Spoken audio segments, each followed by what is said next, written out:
Streamlined super predators of the sea, sharks are the most feared and misunderstood creatures on Earth. A recent surge of vicious attacks on humans has once again propelled this well-armed denizen of the deep into the spotlight. While scientists battle to learn more about the controversial shark, vengeful hunters may well be pushing them to the brink of extinction.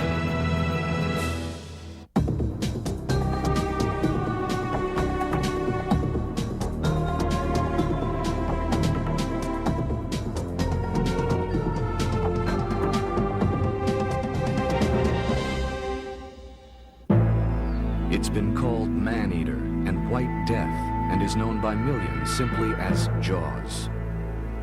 It has no oceanic rivals as a predator, and at lengths of 20 or more feet and weights that can top 2 tons, it is the third largest fish in the ocean.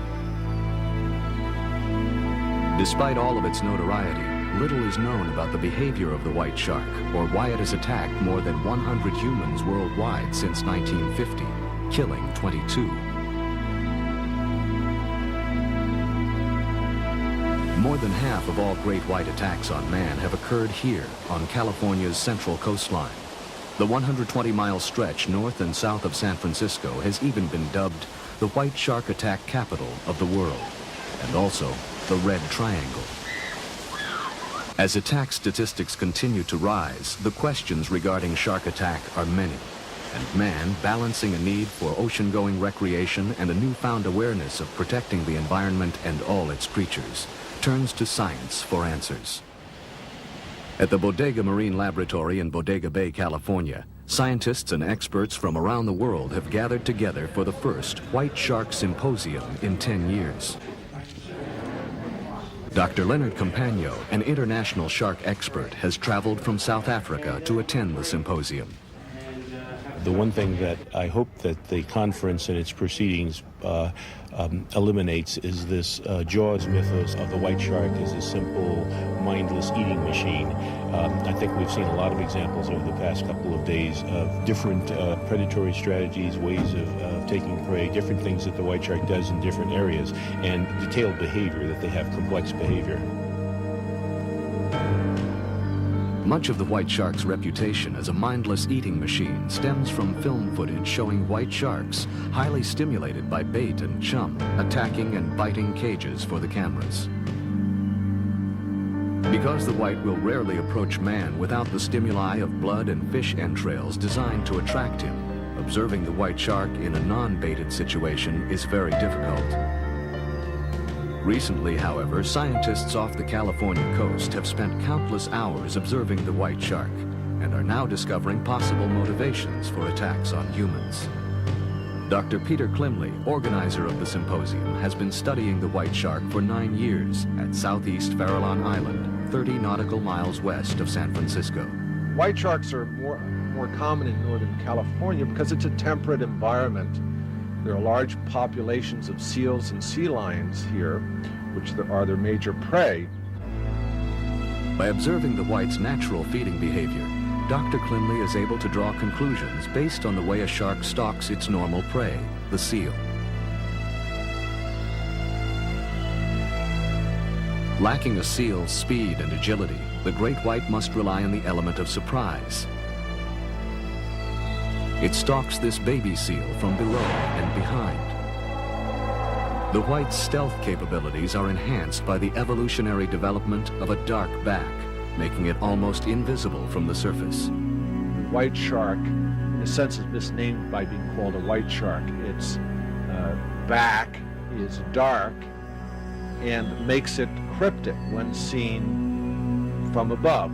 They may hunt for their prey over dark, rocky backgrounds. So there are 2 things that you would want to avoid. One is to be diving where there are a lot of seals and sea lions in the fallout area. And secondly, that is a rocky shoreline, because then you're particularly vulnerable to attack.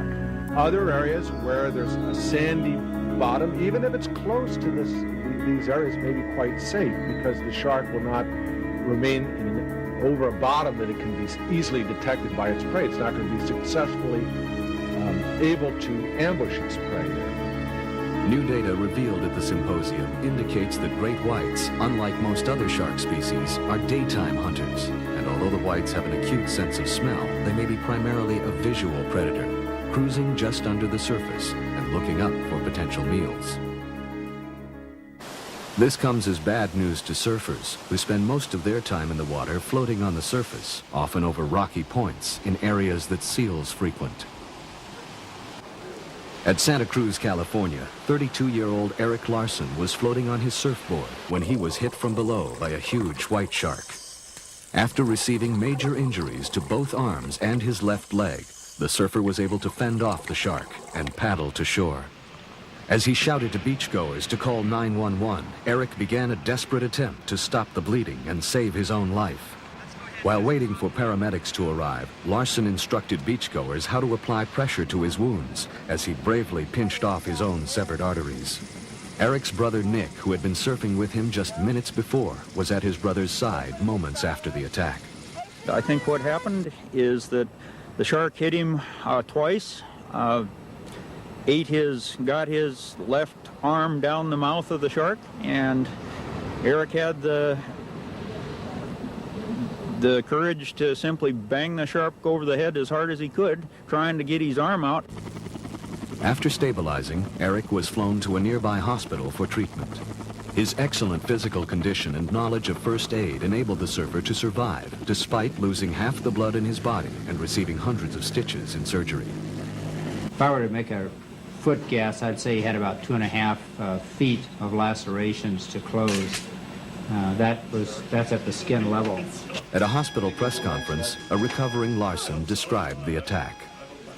And then I felt this incredible clamping feeling, like I was just caught in a vise on the left leg.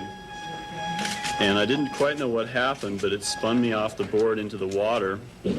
And I think what I did then was I tried to pry his jaws open to get him off me. And I think at that point he went for another little bite, and I think that's when he got my arms. I guess the big question is, are you going to go back in surfing again? Yeah, I hope so. You know, the statistical probability of getting hit twice is pretty minimal. So, you know, but I've been hit by lightning too, so, you know. Experts believe that surfers are natural targets for white sharks who investigate the unidentified floating objects by mouthing or tasting them. In most cases, these brief encounters come to a quick conclusion when the shark realizes it has not bitten suitable prey. Ralph Collier with the Shark Research Committee explains. Normally what you have involved with a white shark attack on a human being, or let's say even a boat, you'll have an initial strike by the animal. And then he usually will retreat or simply leave the area completely. But generally they will not come in on them a second time. Most of them are single bite incidents. The single bite incident, however, can easily result in such massive trauma to soft human tissues that the victim dies, as Santa Cruz, California diver Steve Gazzetta witnessed in 1983. Steve, accompanied by a partner, was out on an early morning dive near an area notorious for great whites. As he entered the water, he noticed two men on an adjoining reef, one diving for abalone, the other floating on a raft. While we were in the water, one of the divers was suddenly on the cliff yelling at us. And he got us out of the water, and I noticed that one of the divers was missing. And so then we went back down and followed him to where the other diver was. And he'd been hit by a shark. And then we said, what happened? And he says he was diving back and forth, just like we'd seen. And he came up from a dive, and the shark had his buddy out of the water 4 feet and shaking him like mad, and then takes him under. In this instance, the victim, Omar Conger, was not gently tasted as in many investigatory attacks, but savagely struck and killed as he floated on his air mattress. But he'd been hit so badly, there was so much blood in the water. In fact, when we came down along the rocks, there were seagulls pounding the water in that spot. After the body was up on the beach, I noticed there was no blood in this guy. There was none. His wrists were sliced open, and you could see the bone inside of his leg. And he was laying on the beach for 15 or 20 minutes. There wasn't one drop of blood. His hands were as white as a sheet of paper. I thought they were white gloves. He was that white. White shark attacks occur almost annually off California and many other places around the world, including Australia, South Africa, Chile, Mexico, Italy, and Japan. White sharks are seldom seen in warm tropical waters, the domain of an equally dangerous species, the tiger shark. In Hawaii, recent fatal attacks by tigers have spread fear and controversy throughout the islands, sparking man's intervention in a desperate attempt to stop the killing. Until a woman was attacked and killed by a tiger shark just 100 yards from shore in November 1991, there had not been a fatal attack in Hawaii in 33 years. But within a 14-month period, 4 attacks would follow, creating a climate of fear among local beachgoers, a raging controversy among state officials, and a nervous tourist industry. The majority of victims have been surfers, including 2 boogie boarders who were attacked and killed by large tiger sharks.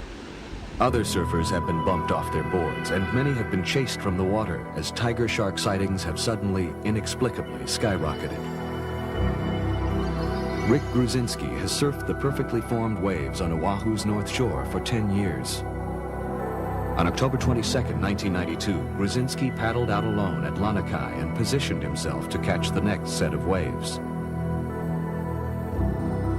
Rick recalls the next few seconds as a huge dark shadow rose up from the depths, knocking him off his board. I was laying this way, and a shark came up from underneath it and flipped it this way and latched on automatically. So I was in the water like this with the shark right on here, and it was literally a tug-of-war until the piece broke away. Last thing I remember seeing, like I said, was the piece in the shark's mouth. As you can see here, there's some teeth marks, and the board kind of speaks for itself. In a situation like that, all I could think about was holding on to the board, and now it's like I don't ever want to let the board go. With a pizza-sized chunk of surfboard in his mouth, the shark sank out of sight, allowing a shaken but unhurt Rick to paddle to the safety of shore. His well-publicized attack was the 3rd in a year, but even more were soon to follow. In every case, including the 3 fatalities since November 1991, the offending shark was identified as the notorious tiger, a successful and wide-ranging predator, often scavenging or preying on whatever is available, including stingrays, sea turtles, and occasionally humans.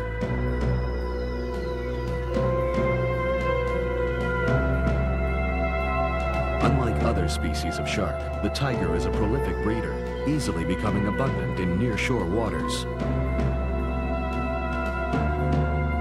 Females give birth to as many as 60 fully developed pups per litter, who, if they escape the jaws of their cannibalistic mother, immediately begin to hunt. As the pups mature, their namesake stripes will fade, and they will grow rapidly, attaining a maximum size of nearly 20 feet. There are a number of theories as to why we've got this rash of attacks in the last year, including 2 fatalities. My personal feeling is that we haven't had an active fishing program for nearshore sharks in the Hawaiian Islands since the mid-70s. From the literature, we know that tiger sharks will mature at somewhere between 10 and 12 years of age, so the population has certainly had enough time to build up to its maximum levels in our nearshore waters. The state of Hawaii, convinced the tiger shark population had grown to unacceptable levels, established a shark task force to combat the problem. The task force immediately began fishing for tigers after the attack on Rick Gruzinski. Starting at night, 12 hooks were baited and dropped into 35 to 40 feet of water directly off the beach where the attack occurred. We're trying to basically weed out the animals that are responsible for the attacks, although we realize this is a very difficult thing to do. But because many of us feel that the tiger shark does have a home range, we feel that by immediately going out and making a set after an attack, or in an area where large tigers or 2 or 3 large tigers are seen on a consistent basis, that we can remove those animals. The hunt is a success. By morning, 3 large tigers are caught, creating a circus-like sideshow for media and locals.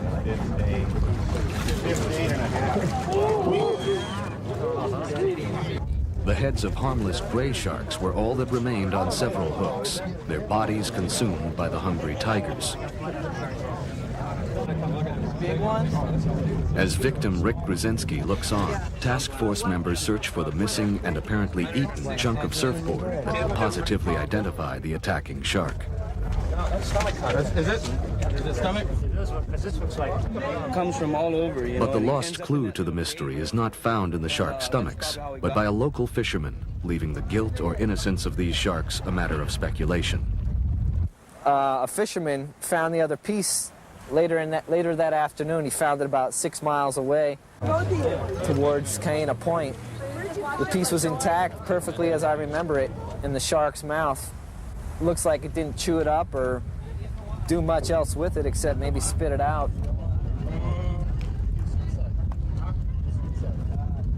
Although the hunt was popular with some surfers and locals, it left the Hawaiian community divided. Some objected to the hunts on cultural and religious grounds, citing the belief that the shark was often worshipped as a god by previous generations of islanders. Hawaiian activist Charlie Maxwell, invited to represent native interests on the Shark Task Force, quit in protest. Throughout the history of Hawaiians, the shark has been one of the personal gods of different families throughout the islands. My great-grandmother, who grew up in Oluwalu, where the attack was 2 years ago, my father used to see her going out to feed the shark with her breast, to suckle the baby sharks. And later on, as it grew older, she kept feeding it, and she told my father that this animal was our aumakua. Anytime there was a shark attack, they would go out and try to eliminate the shark that was causing the problem, but not blatantly kill as many sharks as they can like they're doing now.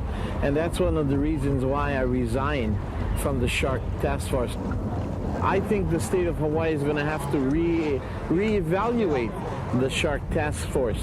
And because I don't think the people of Hawaii, the Hawaiian people, and even non-Hawaiians, going to stand for it. But many native Hawaiians have endorsed the shark fishing, which continues with the blessings of kapunas, or elders, who hold a dockside prayer before each hunt. Sharks, like people, come in 2 kinds. You have good ones and bad ones. If they are your family guardians and your aumakuas, then they are there to protect you. If they are not, then they can be harmful to you. And if they are harmful to you, then you get rid of that enemy. Just 2 weeks after the Rick Grzinski attack, 18-year-old boogie boarder Aaron Romento was attacked while he surfed with friends at Kia'au Beach Park. Head lifeguard Brian Kiolana was at the scene. We got the call over the radio through 911 saying that we had a shark attack, and we was all surprised. So I launched my rescue unit, the jet ski guys, and they responded by water. I went by the emergency vehicle. I went by land. I called on the radio to the closest beach, which is this beach here, Macau Beach, and informed the lifeguards to respond with the oxygen and EMS kit. Aaron fought off the attacking shark and made his way to the beach, but the bite to his leg was massive, and the young Hawaiian perished as his blood spilled onto the sand. He would be the 4th victim in a year.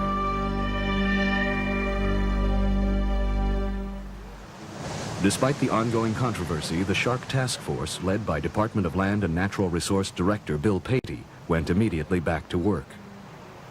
There's a very strong group, as evidenced by one individual who was on a task force committee and quit, who feels very strongly that we're going too far and not controlling the shark hunting. They feel this is, quote, an aumakua, a spiritual god that should be revered, and the only time that they justify shark hunting is when there's been an attack. And yet there are other Hawaiians who have just as much lineage, if you will, or background of culture, or understanding of the thing, who say, that's baloney. The Hawaiians never had tiger sharks as aumakua. As a matter of fact, they used to go out and hunt sharks in their day. So you get it both ways. Like the native Hawaiians, the scientific community is divided over the shark hunting. Chris Lowe, a researcher at the University of Hawaii on Coconut Island, believes the current fishing program may be leaving Hawaiians with a false sense of security. There's very little data to suggest whether shark control is an effective means of reducing the probability of shark attack. Chris is part of a team of scientists and researchers embarking on a study which may eventually provide an answer to Hawaii's ongoing shark attack problems. Using a state-of-the-art sonic tracking device, they hope to monitor tiger shark movements around the islands. The first step will be tagging the sharks with a tiny transmitter. In looking at shark attacks on humans in Hawaii, we just don't know enough about the biology, the behavior of the animals. So by using this sort of technology, we can monitor the animals over short and medium-term time periods and look at their distribution along the Hawaiian Islands and along the coastlines. The results of the study could enable scientists to actually predict where an aggressive shark might strike next and provide clear-cut support to the theory that tigers prefer a home range, staking out a particular beach where prey is plentiful. In the meantime, the Shark Task Force can only guess where a tiger shark might strike next, and if their fishing program will actually prevent attacks. Good evening. A surfboard and a big bite, and a Kaneohe man who is breathing easier at this hour. Coming up, we'll tell you about Oahu's latest shark attack. As it is a case continued of shark déjà attacks vu. became Hawaii's top story just before Christmas 1992, shockwaves reverberated throughout the surfing community. Well, it definitely makes you look around a lot more, and you don't really feel that comfortable out surfing, especially in this area, because there's been one guy died over here, or they never found him, and then Rick got bit here, and then over there at Chun's we had that guy get his board eaten. So yeah, it's pretty heavy out there sometimes. The fallout from the fifth and latest attack has inspired some Hawaiians to take matters into their own hands. Perry Dane, a North Shore resident and former world-class professional surfer, has embarked on his own eradication program. There's no one particular group that will go out and kill sharks. Fishermen let sharks go. When they catch them, as soon as they see it, they cut the lines. Nobody kills sharks. And they need to be reduced, especially tigers. Right, bring it up. Wait, hold on. Let me get the nose Dolphins, they eat turtles, and those are all things that I like. Those are protected by federal law, and nobody does anything about the tigers. So nobody's going to do it. I'm going to do it. Setting baited hooks night after night, Dane's persistence pays off. 1 week after the latest attack, he pulls in 2 huge tigers, the larger one measuring 15 feet in length, with a set of jaws that Dane now displays with pride. It took a while just to bring this guy in. My boat's only 20 foot, and the shark was almost as big as my boat, so you can imagine 2 of them trying to bring him back. Sharks, in general, don't bother me. I swim with sharks all the time. Grays, whites, Galapagos, hammerheads. It's the tigers, those are the ones. To have people come up to me and say, save the shark, it's kind of ridiculous, in my opinion, especially tigers. Anybody who says that is not playing with a full deck. Perhaps as much as the hurricanes and volcanic eruptions that rock the islands, the recent shark attacks have once again reminded Hawaiians of the respect deserved by nature. And the ocean, although a provider of food and a playground for humans, is still the domain of the shark.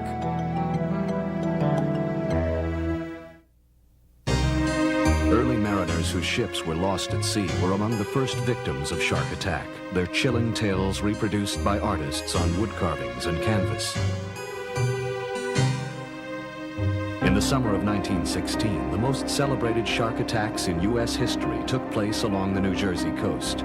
Thousands of bathers who flocked to seaside resorts were chased from the water by marauding sharks that attacked 5 people, killing 4 during one 12-day period. Shark attack was also a problem in World War II. Without an effective shark repellent, downed airmen and shipwrecked sailors became victims by the hundred.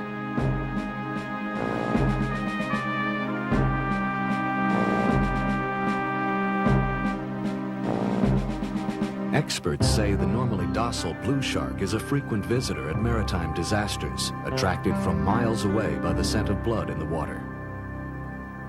As the post-war baby boomers became shark attack victims in ever-increasing numbers, the need to investigate attacks became apparent. As a result, the Shark Attack File was established to document all attacks on man. Originally supported by the Navy, the file is currently housed at the University of Florida under the direction of George Burgess. The file itself is a compendium of all known shark attacks worldwide, and we endeavor to investigate as many of those as we can. Using a computerized database, shark experts can access information on each attack, including the species of shark responsible and the ocean conditions, clues that are helping the experts worldwide to determine when and where sharks will attack.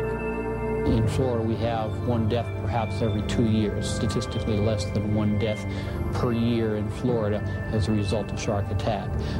The other 10 to 14 attacks then are usually involving the hit-and-run type, in which the victim receives either a bite or a laceration, and then that's it. Florida's warm tropical climate is home to many species of aggressive sharks, including the lemon, tiger, and various reef sharks that patrol nearshore waters in search of prey. Usually they will avoid man, but they have been known to attack. 38-year-old Miami lawyer Bruce Cease was airlifted to a Florida hospital after being attacked by a 4-foot shark. Cease was spearfishing with a group of friends when the shark he had been observing suddenly became aggressive. It was very quick. If you can imagine, he was about 3 feet away, and he turns quickly, and I just put my hands up, and he ended up getting my my forearm and thrashed for, I guess, 5 to 10 seconds before he let it go. Surfers in Florida face the greatest risk of shark attack. Despite warnings from water safety officials, surfers often invite an encounter by boldly remaining in the water, even when sharks have been sighted.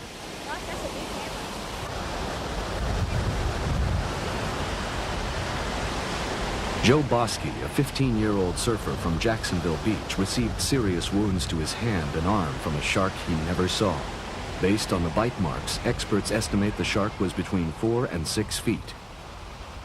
I was scared pretty much because I didn't know what it was, and it happened real quick. It felt like, I've been shocked before, and it felt like I grabbed a hold of like 2 live wires and just like ripped into me, and it's real fast. Shark experts believe the attack on Joe and most other Florida surfers are cases of mistaken identity. In the turbid water of the surf zone, a shark chasing a fish may mistake a dangling foot or hand for his intended meal. I have a theory that some of the shark attacks in our area are initiated by the fact that most people have white soles of their feet. If you go out and are in the sun a lot, you get brown all over, except the soles of your feet. Take a look at the bottoms of your feet, particularly if you've been in the water, and look at the pruny white feet you have. Put those in the water, contrast to your dark skin, and you see a real contrast. And I suspect that kind of thing is very attractive to sharks. The odds of being attacked or even seeing a shark off Florida beaches are very low, despite the fact sharks often move in very close to shore, chasing schools of fish. I think if people knew that they were in the water and there were sharks in the water around them, they would probably panic. But what, in fact, this actually is demonstrating to the general public and to science at the same time is that if those sharks really wanted to eat people, wouldn't they race in and bite them and eat them? I've seen a number of pieces of film from Florida where we have bathers in the water and they cannot see because of the glare, the reflection, or for whatever reason. But surrounding them are 50 sharks. If those sharks wanted to eat human beings, every one of them would have been taken. South Africa is a nation with a history of tragic shark attacks extending back to the turn of the century. Many of the attacks have occurred along the popular resorts of Natal, fronting the Indian Ocean on the east coast of Africa. White, tiger, and bull sharks frequent these waters and have been primarily responsible for the more than 140 attacks on South African bathers since the 1940s. Because of the frequency of attack here, the Surf Life-Saving Association of South Africa features a shark attack drill as one of their requirements for a Surf Proficiency Award. Lifeguards must learn how to apply tourniquets and elevate limbs to prevent victims from bleeding to death. and how to stabilize the victim to avoid shock.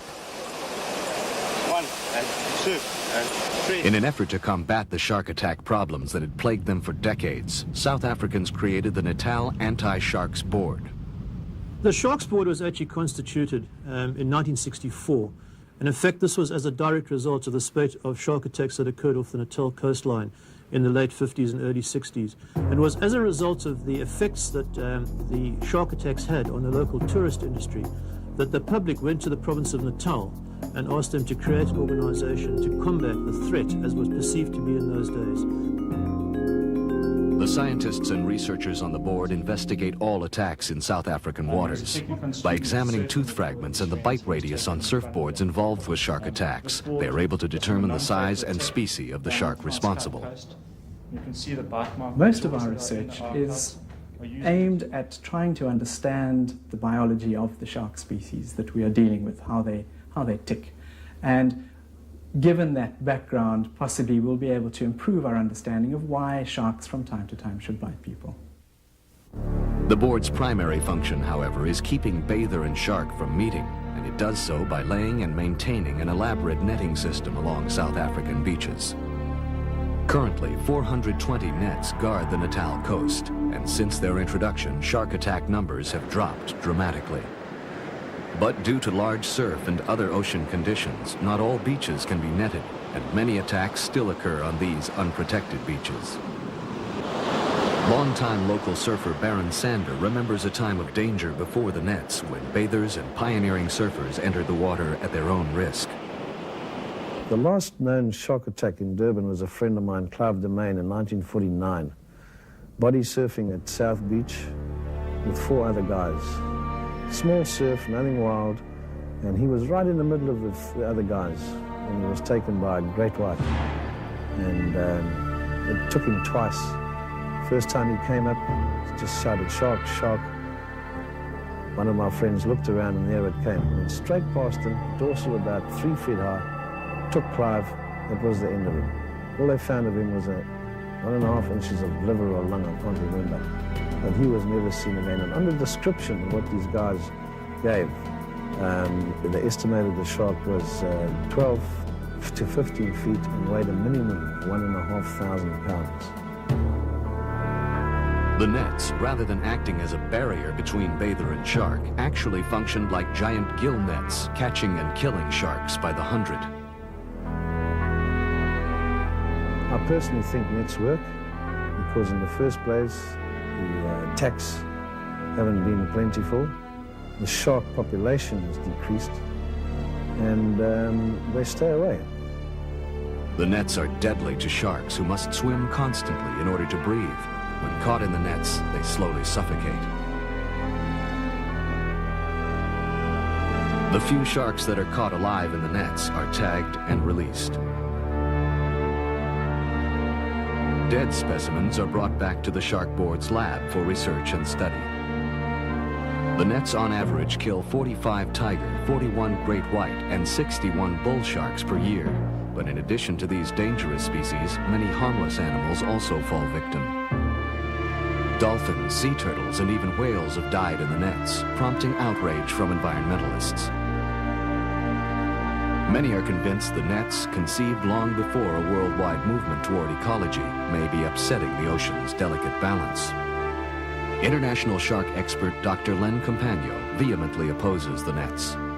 As for the nets themselves, I think they're the result of a climate of fear of a different era. You have to read the newspapers of 2 decades ago to appreciate the kinds of fear that were being generated by a shark attack reverberating in the media. You sort of get the impression that of a total war atmosphere, that the people are girding themselves for an onslaught by killer sharks, almost as if the sharks were gangs of Hell's Angels and they could ride on the beaches with their motorcycles, grabbing people and dragging them into the water.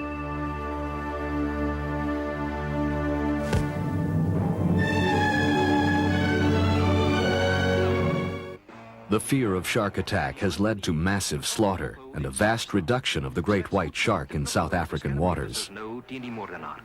This great white is the shark species responsible for most of the attacks in South African waters. Hardy anglers fished for and caught hundreds of whites from beaches at Durban and Cape Town in the 50s and 60s. Today, South Africa has become the first country to enact legislation to protect the white shark from sport anglers. But without protection from the nets, this necessary predator may still face the possibility of extinction in South African waters. Efforts to remove the nets have been stalled as scientists have yet to create an effective shark repellent. Electronic repellent devices have been tested, but with only limited success. We do not have an alternative to nets right now, and who knows, we might never have the alternative. But yes, the Sharks Board is aware of environmental issues, and we're certainly looking at all the possibilities available to us.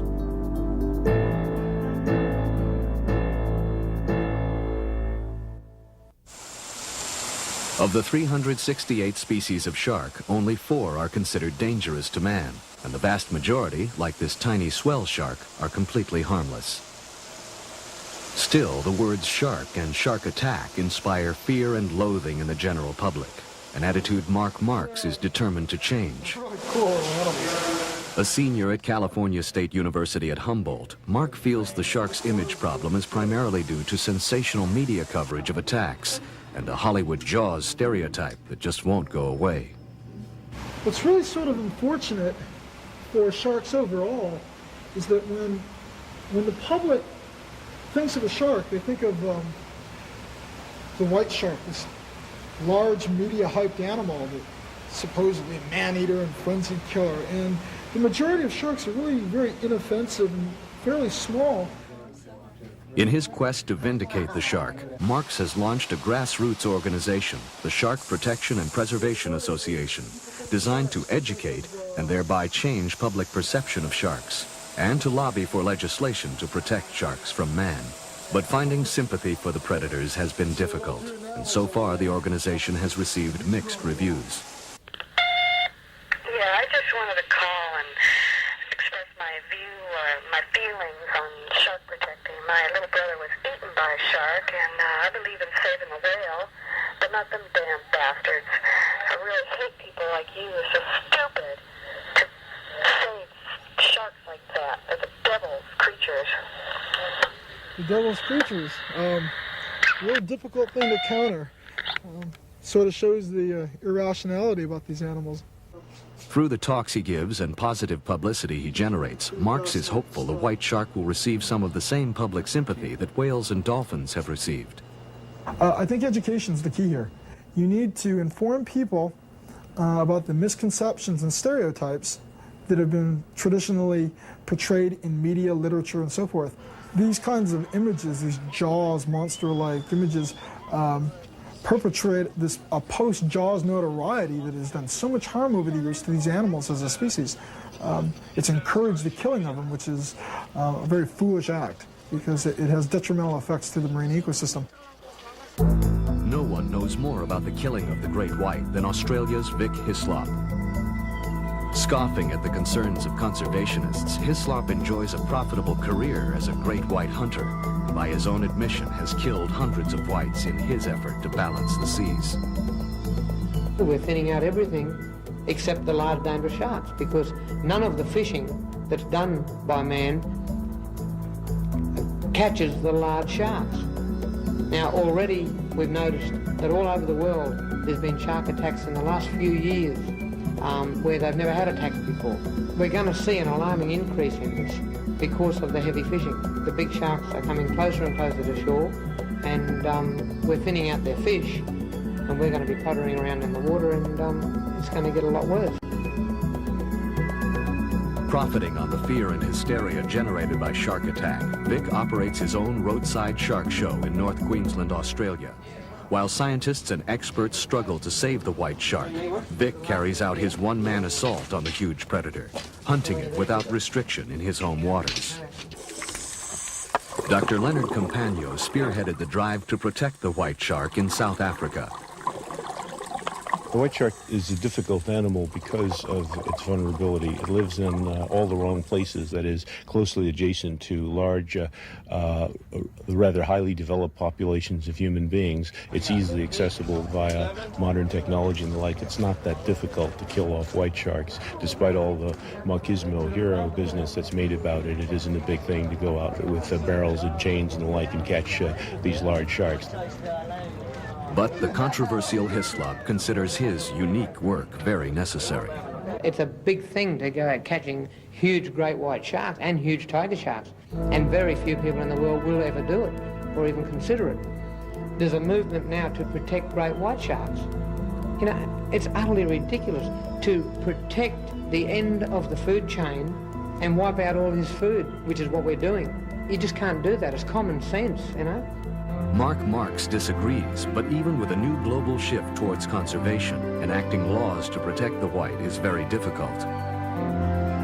The problem is proving the white shark is threatened, something shark experts have been unable to do. Since the shark is seldom seen and little is known about its reproductive habits, estimating numbers of whites in existence may never be possible. Frequently people say, you know, these white sharks are on the increase. Well, in fact, I don't believe that to be true. I think what you have is that more people are utilizing the area, and thus now they're being sighted. My personal feeling is that the white shark is in a very precarious position. I have no problem saying that I believe it's a threatened animal. And contrary to what most people believe, it's not directly related to commercial fishery, but to a small, highly efficient group of sport anglers that have the money and the capabilities of pulling off these animals. In my opinion, they really are criminals because they're doing an injustice to everyone by injuring the sea's livelihood. Trinidad Bay is a rocky inlet on the Northern California coast near the Oregon border. Its temperate waters, large seal population, and mostly rocky shoreline make it an ideal habitat for white sharks, who occasionally interact with local surfers and kayakers. Despite 2 attacks here in 1991, Mark Marks has worked to downplay the incidents. The first attack took place roughly 6 feet off of these rocks, and it entailed a surfer being bumped off his board, and bump is a key word here. This wasn't some kind of a frenzied attack or anything. This was a shark investigating. Almost gently, the white shark tasted Rodney Swan, leaving minor puncture wounds to his leg and barely more than scratches on his board. The shark then disappeared. From the radius of the bite mark on the surfboard and Rodney's description, Marks estimates the shark to be well over 15 feet in length. Considering the shark's size, it could have easily made a meal of Swan, but instead only tasted him, and finding the combination of fiberglass surfboard and neoprene wetsuit unpalatable, spit him out. The popular explanation of this type of incident has been the shark mistook the surfer for its normal prey, the seal, a theory currently under scrutiny. There have been cases and attacks of mistaken identity, but that's quite different from investigatory behavior, which seems to constitute the majority of human encounters, especially when we're talking about surfers. Obviously, if a white shark believed that a surfer were its prey source, it wouldn't come in and just go lethargically and take a bite, because its animal would escape. It would come in very hard and immobilize its prey and feed. This type of behavior leads scientists to believe that the white shark is perhaps capable of making cognitive decisions as it searches out its prey.